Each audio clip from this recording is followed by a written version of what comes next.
When we think of deadly animals, we imagine predators hunting for food, but nature has a darker side. I'm talking about real-life murderers, creatures that killed for years, targeted humans, and built legacies that were quite literally soaked in blood. Some hunted entire villages, some were hunted by legends, and some are still out there, lurking in the shadows. These are 6 deadliest animals to ever exist, starting with the deadliest man-eater in recorded history, the Champawat tiger. Over the course of a few years, in the early 1900s, the Champawat tiger killed 436 people across Nepal and northern India. She started her attacks in the foothills of Nepal, targeting villagers walking to work or fetching water. After more than 200 deaths, the Nepalese army was called in. They didn't manage to kill her, but they did drive her out. She crossed the border into India, into a dense forest of Champawat, and the attacks continued. People were terrified. This wasn't a tiger that waited in the shadows. She'd come into villages in broad daylight, roaring, and people would slam their doors shut. Daily life came to a halt. Eventually, the British brought in Jim Corbett, who would become legendary for tracking down man-eaters. After days of searching, Corbett found the body of a 16-year-old girl. She'd been dragged into the forest. He followed the trail she left behind, and after a long pursuit, finally confronted and killed the tigers. When he examined her, the reason for her bizarre behavior became clear. Her upper right canine was broken in half, the lower one worn down to the gum. That kind of dental damage would have made it impossible for the Champawat tiger to catch or kill normal prey. She couldn't hold on to deer or boar or anything else that she typically ate any longer. So she adapted. She started targeting the only thing in the forest that couldn't run fast, didn't have sharp claws or teeth, and didn't expect it: humans. Now, I've worked closely with tigers that had similar stories, including one named Pancham, a man-eating tiger I met while working with the team at Bantara in India. Pancham is an incredible tiger that's similar to the man-eater of Champawat, killed many, many people, and when they finally captured Pancham and examined his dental history, you saw the same thing. All 4 of his canines were destroyed, his mouth was beat up, and so in a desperate attempt to survive, this tiger, like the man-eater of Champawat, turned to human beings, soft, easy, fleshy meat bags that really don't put up any kind of defense. So that is why these animals end up being man-eaters. And while the Champawat tiger holds the record, she wasn't the only big cat turning northern India into a hunting ground. Just a few years later, it happened again. But this time, it was a different species in a different region, the leopard of Rudraprayag. Between 1918 and 1926, a single leopard terrorized the Himalayan foothills of northern India. This wasn't some remote stretch of wilderness. This was a regularly used pilgrimage route lined with villages and sacred shrines. But for 8 years, people were too afraid to walk these roads after dark. The attacks always happened at night. Villagers would bolt their doors, stay quiet, and hope like heck the leopard didn't come for them next. Because this wasn't a cat that waited in the forest for hikers to pass by, like the tiger, it broke through mud walls, it crashed through thatched roofs, and it dragged people literally from their beds to eat them. The official death toll sits at 125, but locals insist the number was much higher, and they were probably right. Most victims lived in small, isolated communities where the deaths weren't even recorded. It all started with a woman in Benji village, and over the years, the pattern never changed. People were pulled from their homes with terrifying precision and then vanished.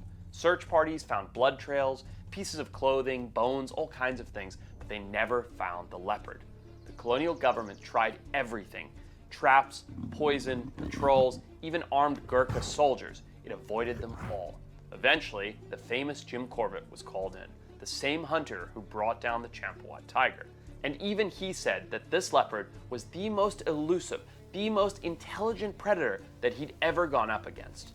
The hunt dragged on for 10 weeks. He camped out in the forest, followed cold leads, waited all night in freezing weather, and finally shot the leopard on May 2nd, 1926.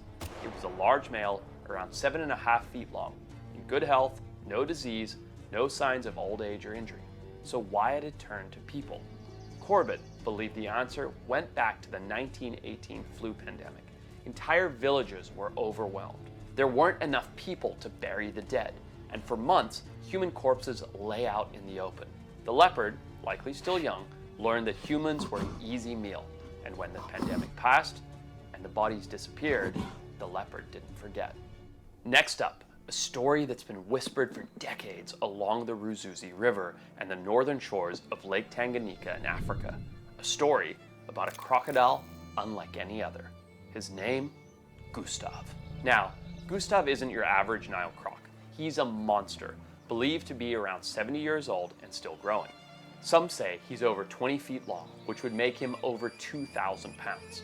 If that's true, it would make him one of the biggest Nile crocodiles ever recorded, and actually one of the largest crocodiles in history.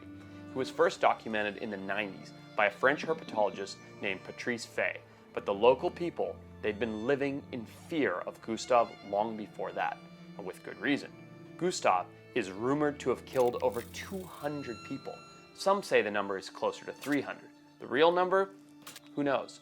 But when you're living in a village on the riverbank and you see someone disappear into the water due to blood-curdling screams as they're pulled to their death, you don't ask for a body count. You just stay away from the water. And what makes Gustav terrifying isn't just his number of victims, it's how he seems unkillable. He's been shot at multiple times. He has at least 3 bullet scars and a nasty old wound on his shoulder, but nothing stopped him. He keeps showing up, huge, silent, and unpredictable. And according to locals, he doesn't always eat the people he attacks. He just kills them. Then he vanishes. Because of his size, it's believed Gustav doesn't hunt like other crocodiles. He's too big to chase fish or antelope. Instead, he goes for larger, slower targets. Hippos, buffalo, and the easiest prey of all, humans.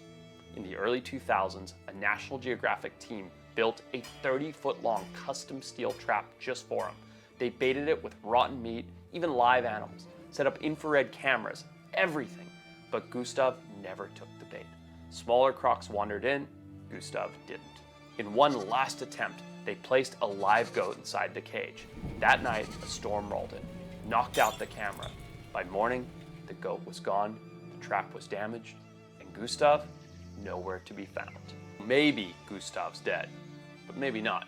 But ask anyone who's lived along that river or that Lake Tanganyika, they'll tell you the same thing. They still glance at the water a little longer than they used to, in fear that Gustav is still out there. If a single leopard could terrorize a region and a single crocodile make people fear to go by the water, imagine the chaos caused by not one, but 2 lions hunting together. Enter the Tsavo man-eaters. In 1898, the construction of the Kenya-Uganda Railway came to a terrifying halt because of 2 lions. Over the course of 9 months, a pair of massive, maneless male lions prowled the camps near the Tsavo River, dragging workers from their tents under the cover of darkness. The workers tried everything, building thorn fences, lighting massive fires, but nothing stopped the attacks. These lions weren't just opportunistic scavengers. They were calculated hunters, striking night after night, forcing terrified laborers to abandon the site. Lieutenant Colonel John Henry Patterson, the railway's chief engineer, took it upon himself to hunt them down. After months of failed traps and close encounters, he finally shot the first lion on December 9th. The second proved even harder to kill, surviving multiple gunshots before finally collapsing 20 days later.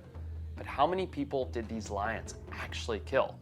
Patterson claimed 135, though modern research suggests the number was likely between 28 and 31, at least among documented victims. The real toll may never be known. But the question is, why did these lions turn to hunting humans? Some theories point to a rinderpest outbreak that wiped out much of their usual prey. Others suggest they had grown used to scavenging human remains from the Tsavo River, a frequent crossing point for slave caravans. One lion also had a severe dental infection, which could have made hunting larger prey painful. Whatever the cause, these 2 lions became 2 of history's most infamous predators. Today, their skulls and reconstructed pelts are on display at the Chicago's Field Museum, silent reminders of a time when the African wilderness fought back against human expansion. If you think that these man-eaters only take place in far-off lands, think again. Right here in the USA is one of the worst, most inspirational cases of man-eaters in history. In the summer of 1916, during a brutal East Coast heat wave and a growing polio outbreak, people flocked to the beaches of New Jersey in search of relief. But what they found instead was fear.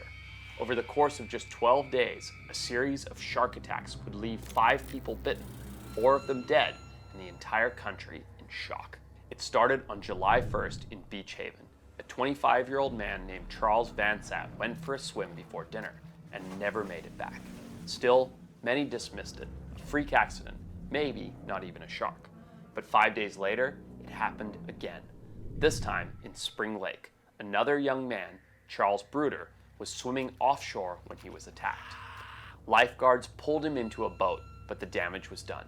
His legs were gone. He bled to death before they reached land. And then things took a turn from terrifying to unthinkable. On July 12th, nearly 30 miles inland, a group of boys were swimming in Matawan Creek, a narrow, brackish waterway that flowed past quiet towns and backyards. It wasn't the ocean. It wasn't even salt water. But as 11-year-old Lester Stillwell swam in the creek, something surfaced and dragged him under. An adult man, Stanley Fisher, dove in to recover the boy's body, and he too was attacked. He died from his wounds later that day. Just a few minutes later, and half a mile upstream, a third victim, 14-year-old Joseph Dunn, was bitten but miraculously survived. The surprising attacks sparked national headlines. Panic swept the coast. Beaches were shut down, armed men patrolled the water in boats, shark hysteria had officially arrived. Eventually, a 7.5-foot great white shark was caught nearby, with human remains found in its stomach. Most assumed the nightmare was over, but to this day, experts still debate whether that was the real killer. Why? Because great whites don't swim in fresh water, but bull sharks do. In fact, they thrive in it. They're stocky, aggressive, and perfectly adapted to move between oceans and rivers, even hundreds of miles inland. Many scientists, myself included, now believe the 1916 attacks weren't the work of a rogue great white at all, but of a bull shark that made its way into the creek and changed history. But what if I told you there was a two-legged terror that was eating people? In the early 1900s, deep in the jungles near Mysore, India, something strange and terrifying began to unfold. People in rural villages started vanishing. Others came stumbling back from the forest, bleeding, disfigured, their faces torn apart. At first, no one knew what to think. It wasn't a tiger, it wasn't a leopard. The wounds were different, messier, more personal. And then the truth emerged. It was a sloth bear. Now, that might not sound like much. Sloth bears aren't typically man-eaters. They eat fruit, insects, they're shaggy, awkward-looking, and even kind of goofy until they're not. Because when provoked or injured, a cornered sloth bear turns into a nightmare. Fast, strong, and vicious beyond belief. And this particular bear had gone rogue. Locals believe it had been shot by poachers. Others said it had been driven out of its territory by habitat loss or human activity. Whatever the cause, it had snapped, and it wasn't hunting for food. It was attacking out of pure rage. It didn't kill to eat, it didn't drag off bodies to consume. It charged without warning, ripped faces off, tore scalps from skulls, and disappeared into the underbrush like a ghost. The survivors, what few there were left behind disfigured and traumatized. While sloth bears may look cute and cuddly, and they're not the largest, don't be fooled.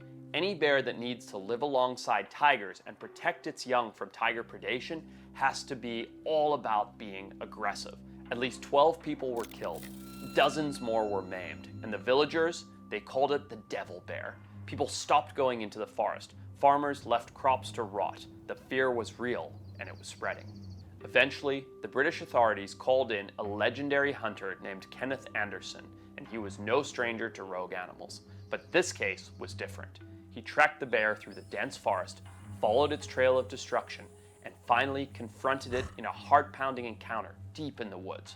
He shot the bear and ended the terror.